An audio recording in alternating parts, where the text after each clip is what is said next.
10 anni passa, pensavo solo ai videogames. Nel bar in piazza sentivi con le manine delle patatine in fissa e quotidianamente almeno una rissa. Sempre qualcuno che bussava al mio citofono, poi tutti gli altri in puro effetto domino. Aspetta un po', guardo c'è robot, salì nella stanzetta ma attento al subuteo. Decapitavo le Barbie di mia sorella, le merendine, il bondi e la girella, le figurine panini in cartella, fuori pallone suona la campanella. Andavo a scuola in Graziella, pane e mortadella, almeno 4 VD, indovina chi? Ziculi, Gargamella e la Nutella si alternavano col cioccorì e i ragazzi della terza C. Ricordo che anni fa inseguivo Peter Pan nelle giostre del Luna Park, questo motivetto che fa.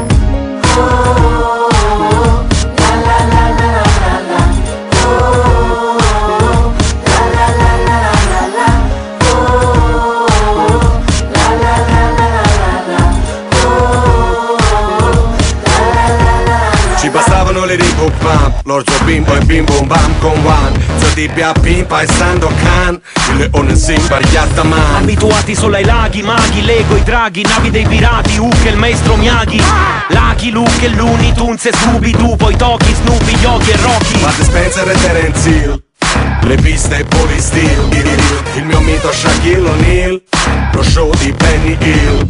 siamo già dopo il TG. Le ragazze del drive-in, sul ring di Undertaker, tutti pazzi per le team. Miami Vice ai confini della realtà, Star Trek e Supercar, Doraemon, i Robinson, i Jefferson, Hurricane, Polimar. I mostri del calcio, Diego Armando, poi Marco, Van Basten, Platini e Baggio. È soltanto un assaggio di tutto il mio viaggio con Peter Pan. Mi ricordo che anni fa inseguivo Peter Pan nelle giostre del Luna Park, questo motivetto che fa.